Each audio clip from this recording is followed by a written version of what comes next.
Everyone. My name is Gwen, and I am the Golden Pomegranate, and I'm very excited today to be welcoming Terry from Amethyst Astro Tarot. We're going to have a chat about what's coming up in 2024. I'm just going to, excuse me, we're going to talk a little bit about astrology, a little bit about tarot, and okay. I'm just going to invite Terry here because, as always, I always seem to have problems at this point. Okay, I think maybe. Hi, Safa. I think maybe Terry is on the way.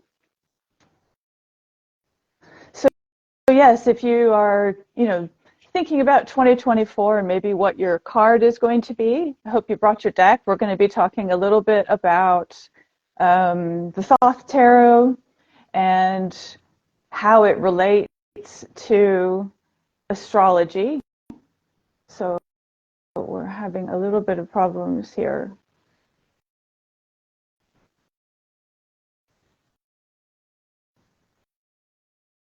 Okay.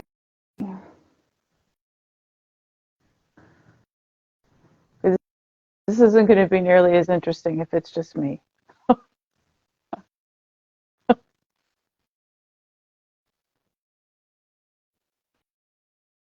Okay. Let's try this way. So one of the ways that we can figure out the card for the year is to add the digits of the year. So 2024, 2 plus 2 plus 4 is 8. So one of the, there she is. Hi, Terry. Okay, here we are. I cannot hear with the... Okay. Okay, better? Now I think I got connected my earphones, but I cannot see you anymore. That's interesting. That happened to me last time, actually. The last time I did a live, I couldn't see the person. So I'll just tell you if I'm holding up anything. Okay, I mean, like, I don't see you, so I mean, like, if you show anything, I wouldn't be seeing anything else. I mean, like, I don't know how to do that. Okay, camera, I turned it off, turned it on. I don't think so that it helps anything. Hi, everyone, and hi, Gwen, and thank you for inviting me. It would be, I think, lovely to have a chat with you, and I think everyone can send if they have any questions or anything like that. So it's like 2024 is like winding down. I don't know, winding down or something, but it's coming this way or that way. So yeah.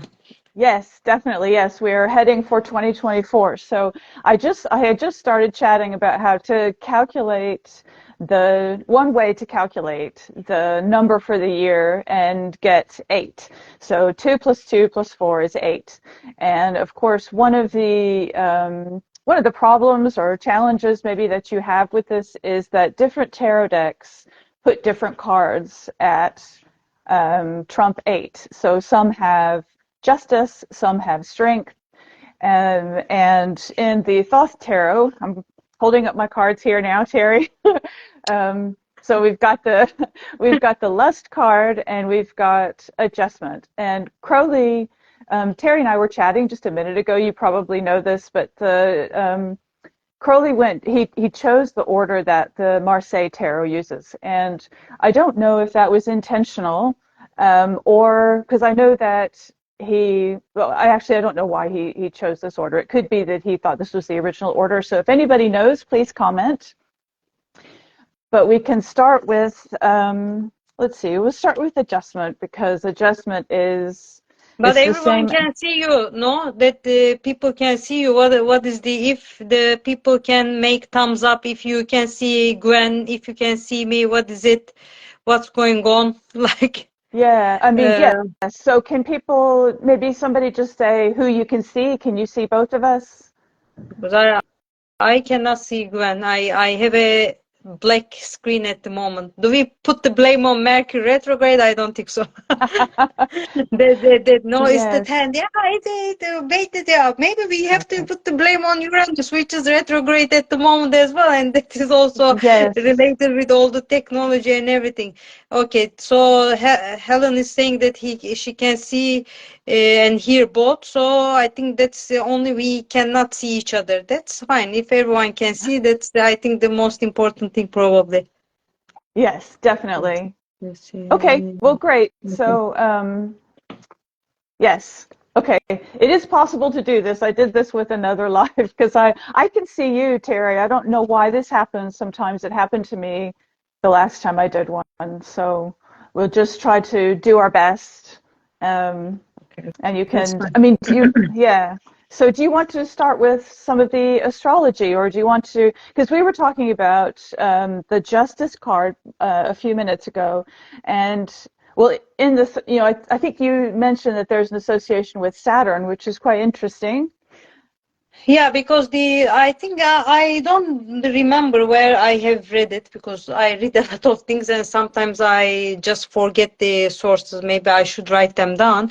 And that the planets have some associations with some of the numbers, and Saturn is thought to be associated with number 8. So when I thought about, like, before the live, I was chatting with Gwen, I was saying, like, okay, it's the year's number is 8, whether it's strength or justice card, but it's like it's a Saturnian impact. So in that sense, I don't know, also can we think about it's like Saturn in Pisces, so that kind of brainstorming can be done about it, and all the versions of it.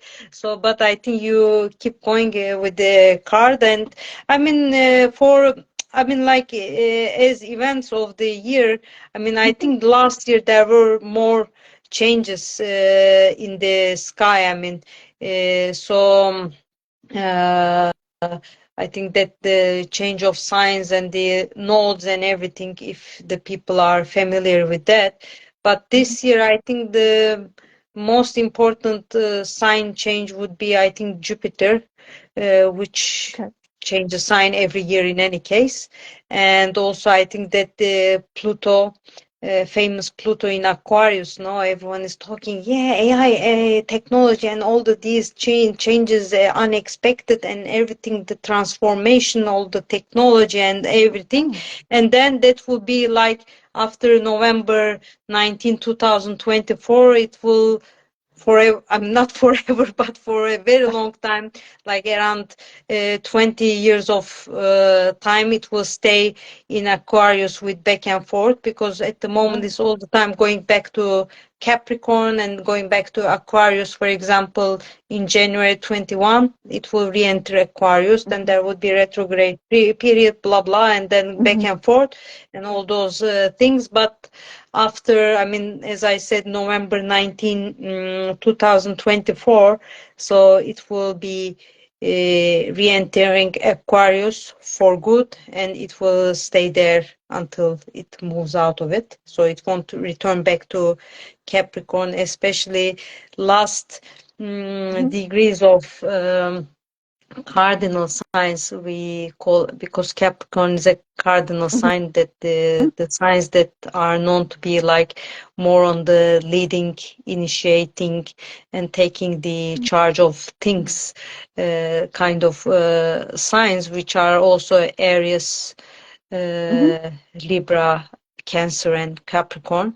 So I think if the people have any placements in the last degrees of these signs, then they would be like slowly getting away from the impact of the whatever Pluto brought into their lives. Of course, it can only depend if we see the whole chart. But then on the other hand, Aquarius, the re-entry in the, I mean, in the end, entering into Aquarius means that Aquarius is a fixed sign.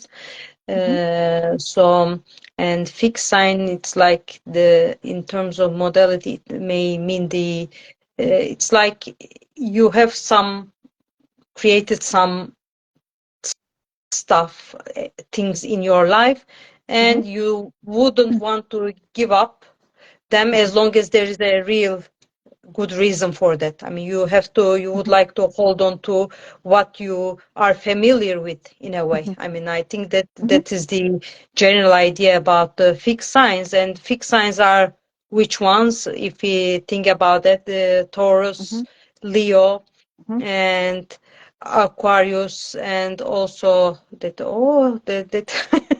there is like Taurus, Leo, Aquarius, and which was the other fixed sign? Like thinking now you get that blockage. Thank you, Mercury, whatever is like blocking me at the moment, and the Scorpio. Yeah, sorry, Scorpios. Oh, you will die. You don't take me. No, Don't always take me forget for this. Scorpio. And so I mean, like it is the fact that Pluto will, of course, start moving in Aquarius, like starting from 0 degrees, and will be like making all these changes, transformations. Sometimes it may cause like, I mean, like also, I mean, since Aquarius, you can think of things that are like a bit extraordinary, unexpected, unusual things that are like, it's also, I mean, it brings thinking of out of the box, and Pluto being there, it's like it can make a real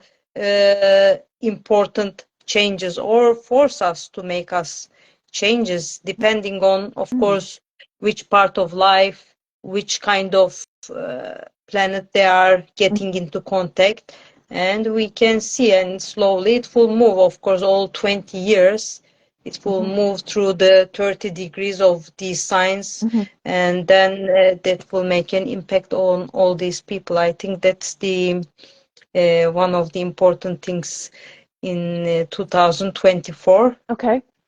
Now, if you want, you can go back to tarot, and then we can go back and We forth. go So it would back be and like forth. Tarot, Astra, something like that. Yeah. Well, before I do, I just wanted to ask about Pluto because I'm not an astrologer, so I just want to ask about this. But the outer planets affect everyone, don't they? So there's sort of generational planets, like the year that I was born and several years around the year I was born, Pluto is in one place. And so will Pluto have a big effect on everyone on the planet?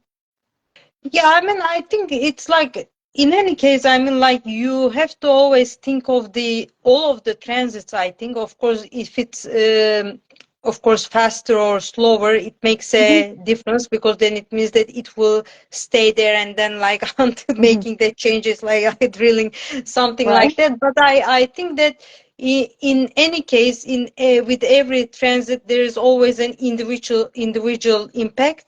And also there's a macro impact of why the mundane astrologers are working about that, because it's like something like that a full moon happens, it may not be affecting me. No, I mean, like it's not like affecting me directly, but it doesn't mean that it won't affect someone in our environment, or it won't affect the country that I'm living in.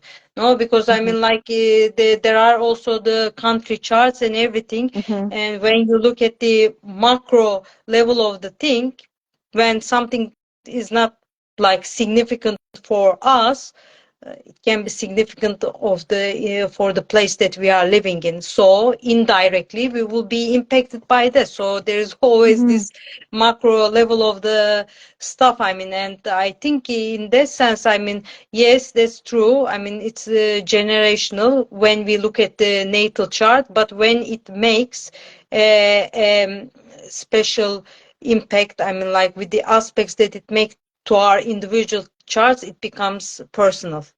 Okay. Okay. Very interesting. Yeah, That's I very think. interesting. Yeah. So Yeah. like, Okay. yeah. Right.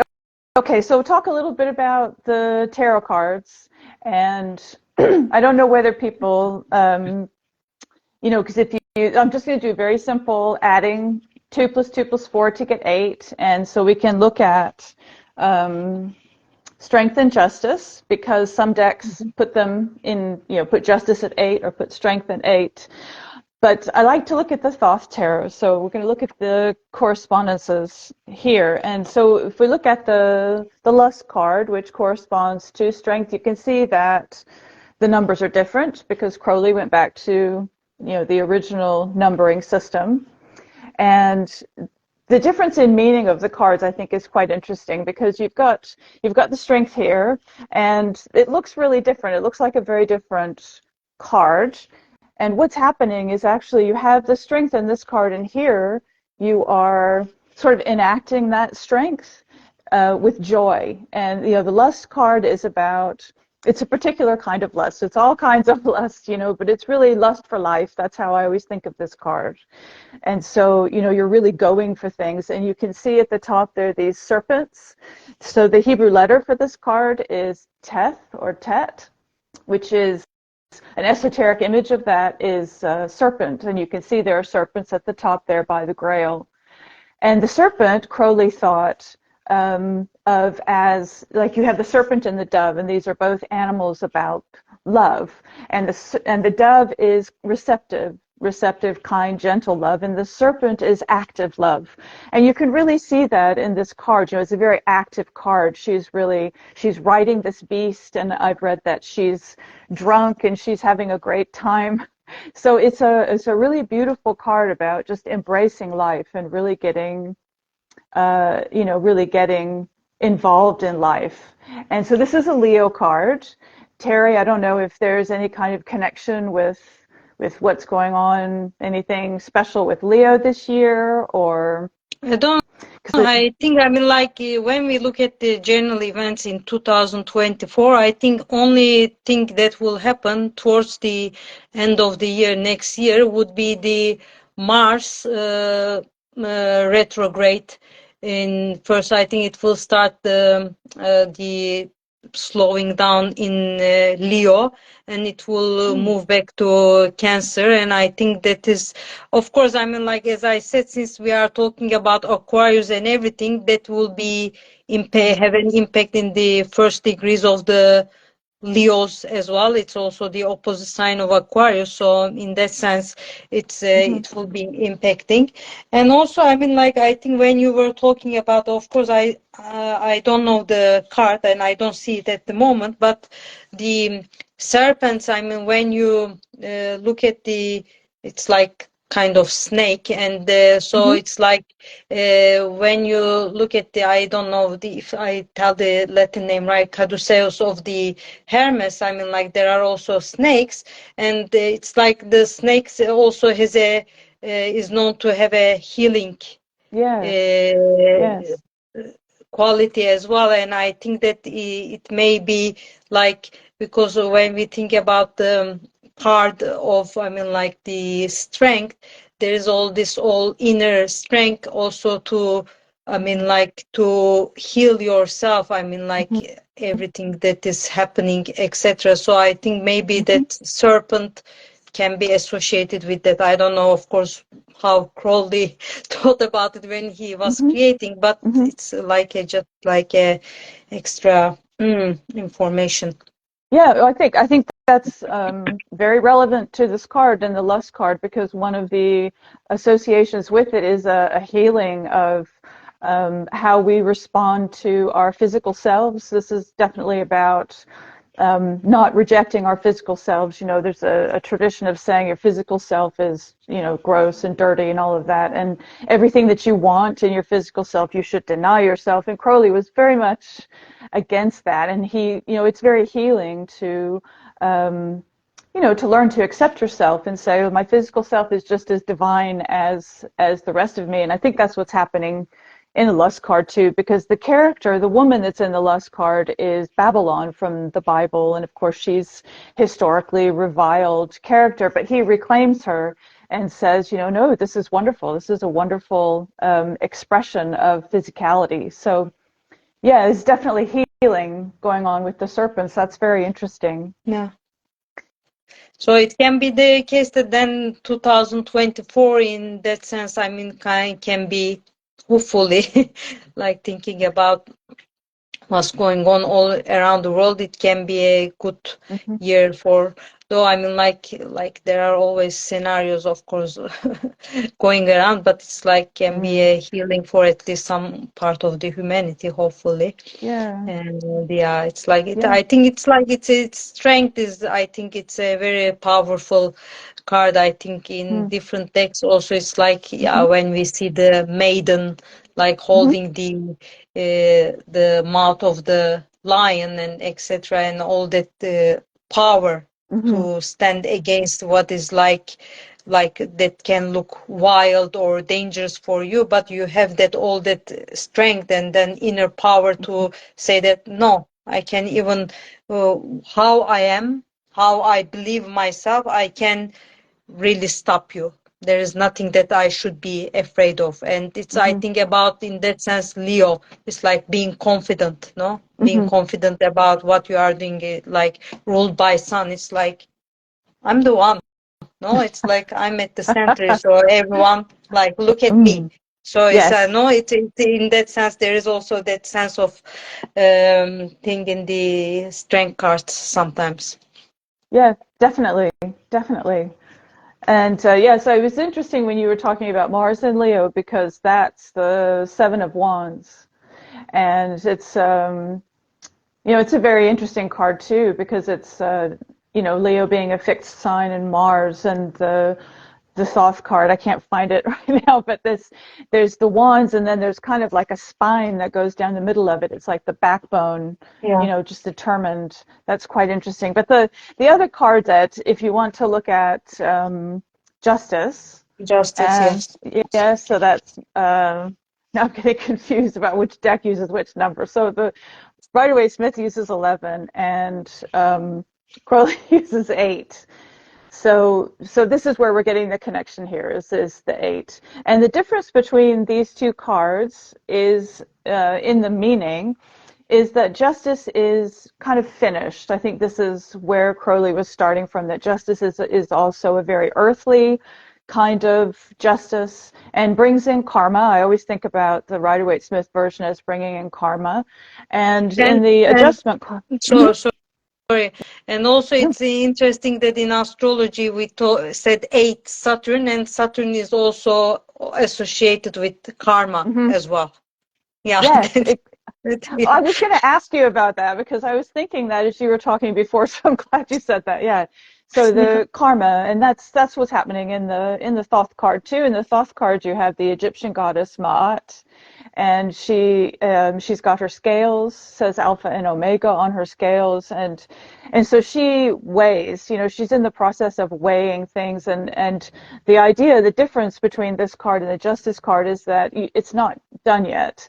You're not evaluated yet because you've got the chance to step in here and make changes if you need to make changes, and being aware that karma is involved, because it also asks you to act with integrity when you draw adjustment, because you are being evaluated. You know the story of Egyptian mythology, where when you die, your heart is put on a scale against a feather. And if your heart is heavier than the feather, then you get fed to a crocodile, I think. And if it's not, then I guess you go on to heaven if they weigh the same. So there is this evaluation coming up in the year. And I think one of the interesting things about this card too is that I was just counting, is whenever I'm looking at the Thoth Tarot, I always count everything just to see if there's any additional connections I can make. And if you count all of the spheres in this card, you get 21. Okay. That's the Yeah, end. yeah. Yeah, it's quite interesting, isn't it? Because it is, maybe saying that it's an ending, a point where you can stop and you can evaluate things, and so the card is this card is Libra. So what's happening? Anything happening in Libra this year?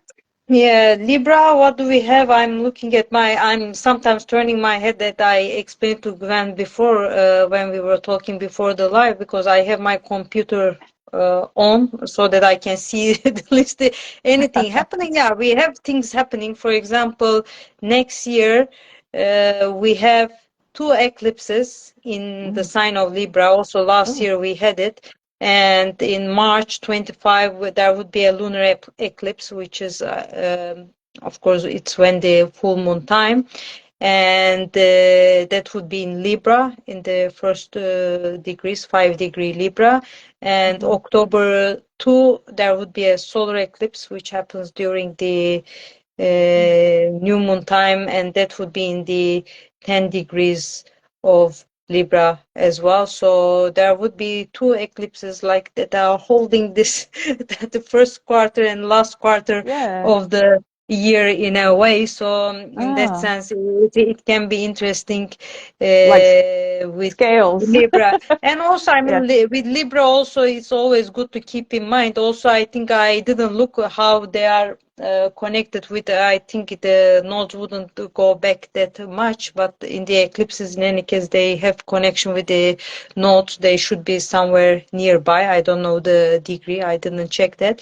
But the thing is that, I mean, Libra, of course, it's like there is all this balance. I mean, the idea of justice, fairness, but the one thing that also like that compromising, blah blah. I mean, like, blah, blah, of course, I mean, like, but there is this thing that the people shouldn't. There's always this opposite side of it, which is the Aries, and I think the question is that when you get that justice or harmony from Libra's hand, how would they react you? I think there would be an Aries coming out of them, which is the shadow or mirror side of them, because we have to always thinking about it. No, it's like you are trying to like do things and then trying to like put that harmony and or the fairness or everything in your life and also all this beauty.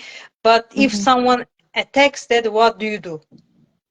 No, that would be the, I think the other opposite side of Libra. Areas would come in effect. I mean, no, they will stay like stable and put the scale until you try to like, that I'm just going to squash your squares and etc. And then you are like, what the hell? I mean, no, it's like, oh, yeah, time. Then the warrior etc. in you will wake up, and then you try to, I mean, like to put that order back in place. If you need to, you will defend whatever it will cost. I think that is the idea. And then when you get that balance again, which you are used to, then you will be that much what they call compromising and then harmonious Libra. Yeah, that's really interesting. So what would be, if we're talking about the strength card in Leo, what's the opposing sign for Leo? It's the Aquarius. Aquarius, okay. Oh, that's interesting. So maybe that then, maybe you said that before, so maybe that connects to the Pluto. Yeah, it can be. I mean, like at the end of the day, it can be. I mean, on the other hand, the Aquarius card, I mean, in like Golden Dawn and Rider-Waite-Smith, when we look at it, is more the star card. Generally, is associated with Aquarius, and Pluto is more with the judgment. So you can all think about it. And also Aquarius is ruled by Uranus and Saturn, so the things get complicated. The Fool, and also the world, the world, because you are saying Saturn 21, which is the world card, which is also associated with the Saturn. Yes. Yeah. Oh, that's interesting, because that's my card for the year. I calculated my card for the year, and I got the universe, the world. Okay. So that's quite interesting. Yeah. So did you do yours, Terry? Did you do your card for the year? Mine is I'm following. I'm coming behind the yearly cards. So this year is 8. My year card is 7, which is the Chariot. I mean, Chariot. I mean, it, depending on the I think the decks. I think you can have different type of chariots, but the idea is that there's a, now if I search it will take time to find the chariot, but it's the idea is like there's a charioteer and there are like depending one black, one white horse, and then they can be depending on like sometimes they are like appetite, will, and etc. They can also represent. And then what you try to do, I mean, like you try to like control them with kind of reasoning and trying to lead them to the right way. So also you can also, if you have any direction to go or a target to achieve, then you can also continue your way in a more balanced way. Also, I mean, chariot is associated with the cancer card also. I mean, like sometimes the people think that cancer is like, but it's a cardinal. No, it's like you are taking the lead of your life back again, and then putting things in a way. Also, you are trying to put things in a balance or under your control, and then so that you can continue your way. Great. That sounds good. Sounds like a good year for you. Hopefully, fingers crossed. Yeah. It's like, So what's yeah, please. Well, what I was going to say is, so we're looking forward to January. So is there anything that's happening in January that we should be aware of? Let me look at go to the calendar, because I generally make in every season. I mean, every time the sun moves into a new sign, I tend to make a calendar for that sign. Okay. And in January, what is it waiting for us? Is like the good thing is that Mercury, like everyone's legendary Mercury, I call it, it's like it's retrograde. So in January, 2nd of January, it will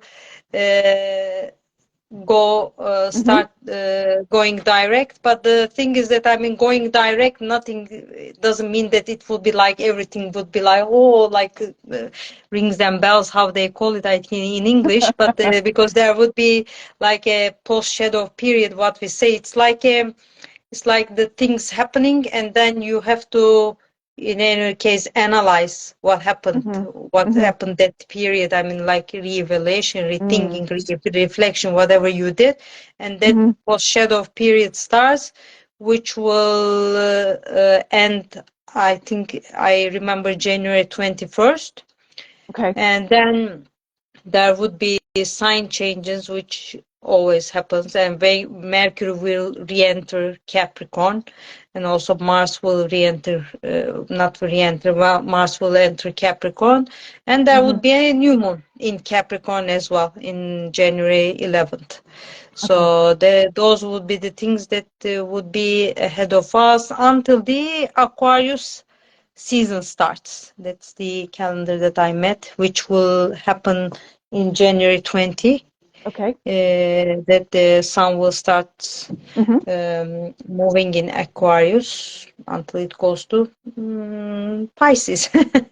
So Yes. that would be the thing of the, I think, the next month, what we are expecting. Of course, I mean, like I always write or talk about them in a way every time the necessary, I mean, like all the events approach, I try to write in time.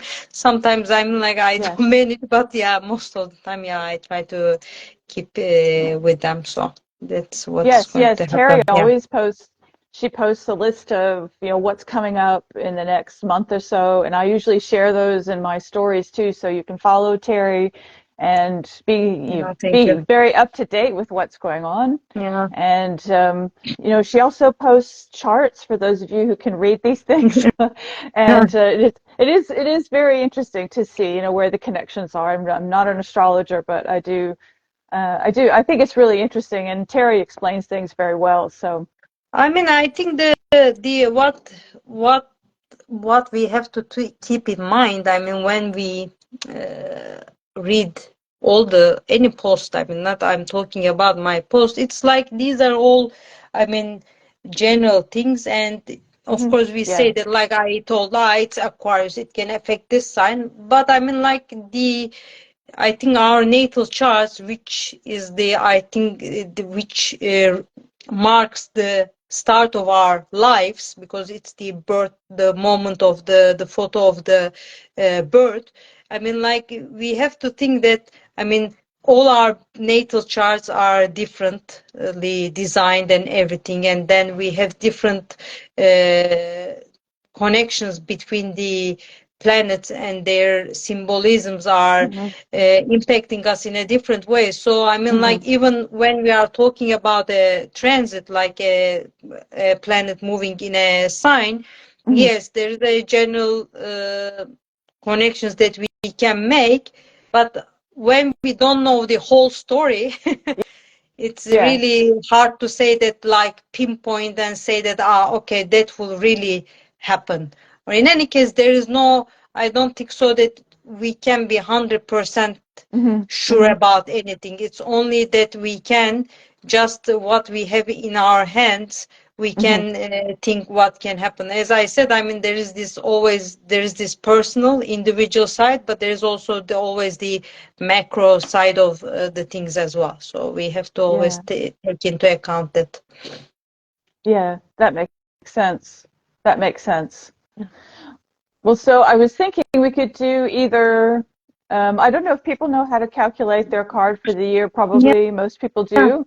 Yeah, I mean, like, yeah, if you want, you can give an example, and maybe if anyone wants to write their, not necessarily their birth year, but birth date, if they don't want us to calculate for them, we can always give an information and maybe tell a few people like what their card might be and what might mean for the year. Yeah.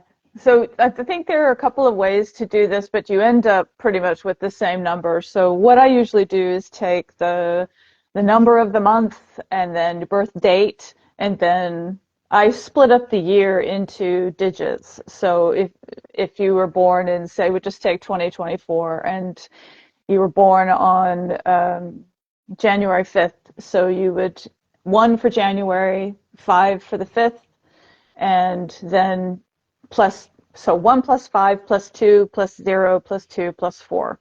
So you add all those together and then see which major arcana that corresponds to, and that's your card for the year. So obviously it wouldn't be, well, yeah, actually you can take, for this year, you would add 2024. So my birthday is August the 5th, so I'm going to add 8 plus 5 plus 2 plus 2 plus 4 to get my card for the year. And then if you get a number that is over 21, you can reduce them by adding those digits. So for example, if you get 23, you would add 2 plus 3 and get 5. And then your card for the year would be the Hierophant. So I hope that makes sense. I'm always so bad at explaining these things, but I hope that makes sense. So I added up all of mine, and I got the universe for my card, and which is the world, which is pretty good. I don't know. I don't know yet, you know, what that's going to be for me, but it's very exciting to be coming to maybe the end of a cycle, maybe kind of stepping through that, because the Thoth universe is similar to the Rider-Waite-Smith in that, you know, you have the world dancer and she's stepping through the zodiac. So it's kind of an exciting card to have for the year. So if you want to, for example, here, like that, since it's on the cover, we can see that's the Alchemical Tarot of Marseille by Robert M. Place, and this is the world card for in this deck as the major arcana. And we are like, it's very interesting, this thing. There is this how the Caesar is like forming a quincunx, but the important thing is that the person here is stepping out. It's like, I always feel like when I see that, as if has somewhere else, some other journey to start to, so it's like you are getting out of that thing. Also, quincunx in astrology, sometimes it might mean, not sometimes it means, I mean, like adjustment. So kind of making an adjustment, and like you are like in a way sometimes maybe completing whatever adjustments that all the adjustments that you need to do, and now you are stepping out of it to go to another thing. Also, I mean, it's a like very Saturn is like also about like no ambition. So it's like whatever your ambition, next target, you are running towards that. I think that also feels like that you are done with your cycle, made necessary adjustments. Now what's next? I think so. Yes. It can be. Good. Well, that sounds good. That sounds good. I'm going to go with that. Yeah, I think that's the feeling. I mean, like always, when you get the card, it can be. But I think when I look at it tonight and all that kind of things, and also I think this year, I mean that it's been for a while. I mean, Saturn in Pisces. I mean, it's like sometimes it's thought that it's like there can be, if you have some limits or type of structure that you have, you can Mhm. add some kind of uh, either compassion and also some kind of lose the Mhm. end. I mean, like if you are like this, it's Mhm. like it tells you like, Mm. yeah, you can be more relaxed. So Mhm. in a way, it can be a kind of message like that as well. Yeah. Oh, that sounds good. And is Pisces kind of a spiritual sign as well? Yeah, exactly, exactly. And also since it's ruled by, I mean, like Jupiter and Neptune at the same time, there is Mhm. this ideals and then kind of expanding your wisdom, also your belief and your thoughts and all the also finding more meaning in life. Mhm. And of course Saturn gives discipline, but at the same time it's like it gives it gives to, I think Saturn is it's a more emotional, more kind of compassionate Mhm. aspect as well. Mm. It feels like it softens Saturn. I mean, like the Yeah. Saturn expression may soften. Now, of course, I mean sometimes when you look at macro side of it, like Mhm. when you see it's like that there had been some kind of because that things, I mean, like get out of control sometimes, and then you see like in financial markets, etc. It could be Mhm. the sometimes the periods like that you had to go to restructure after the Saturn in Pisces period Oh. finishes, but sometimes then it needs, but maybe that you need it, no, sometimes you need some loose, and I mean like some kind of getting more comfortable with the rules and then the Mm. limits that you put in life. And I think it's Mm. something nice. I don't think so that it's anything bad. Of course some countries may not think like that, but still, yeah. Oh, that's fascinating. Well, Yeah, thank you very much. yeah. And this has been really interesting. Thank you for coming on, Terry. Terry is, if you want to find Terry on Instagram, she is Amethyst Astro Tarot. And she's also on Facebook, Amethyst Astro and Tarot. Is that? No, Amethyst Astrology and Tarot on Yeah, Facebook. yeah. Most of the places, yeah. On Twitter, I'm at Astro Tarot. My website is I'm at Astro Tarot. So, Yes. at the point, podcast was like that, but in the end, I changed the name. I decided that no, it doesn't go too much, etc. But yeah, it's like whatever. I mean, like if you want to listen to, or if you would like to, I mean, like read. Yeah, I can either listen to me or read me. You can do whatever you want. It's the same for Gwen. I don't know if you are still doing the YouTube, etc., or you will go back to YouTube videos. But Gwen is also on YouTube. Lots of nice videos about, especially thought. Thought. How you how you Yes. how you uh, how you pronounce it? For me, it's very hard because I have problem with th, and also it becomes like this. But if you are interested, tarot Yes. deck. So it's like the person is, I think, went to follow her as Golden Prompt everywhere as well. I think your website is, I think, Yes. no, it's like Golden Prompt. If you go back to Yes. blogs in the past, I think when we first met, I think Gwen and I met, it was like, I think I started reading her blogs. Oh, very interesting. Exactly. So Oh, well, it's, good. yeah, yeah. So it's Very maybe good. it's going back to blogs as well. It's a call. Yes, it's true. It's true. Yes. And Terry also has a podcast. Yeah. So, and you have a podcast almost every day, don't you? Yeah, as far as the life allows, sometimes it happens that one week, like my Yes. two children got flu at the same time, and I'm like, okay, fine, this week there is no podcast. But it's like, Yes. so it's like, yeah, if the life and the conditions allow, I try to make every weekday a podcast, but when it's holidays or like more family time, so it can go down to like some significant numbers, but still I try to be. In any case, I just post them also on Instagram, so if the people want Mm-hmm. to go, they can just follow the link Stars and Get Cars trapped there. Chronicles by Amethyst Astro Tarot as well, so they can find if they are interested to listen to someone in a more. By the way, I mean, like, hopefully, I had talked to Gwen. It's like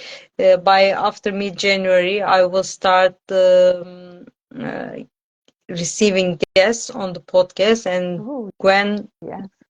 Yay. hopefully will join Excited. me, and then Yes. we will talk about her very exciting news and everything. So if you have time, we will announce it probably when I receive some guests, and like you can always listen to the recording afterwards and then see what we are going to talk about. Stay Yes, yes, tuned. very exciting. Yes, looking forward Yeah, to that. And we'll yeah, do this again soon too. This is yeah, fun. yeah, exactly. Great. So, Yes. yeah, thank you for this talk once again. Yeah, it's like hopefully we can do it again. Yes. Yeah, from time to time, so it can be fun. Also, hopefully, I will see you next time. So, Yes, I know. yeah, I know. so I Yeah. was like I didn't see anything. Sometimes it feels like I mean like it's the dark.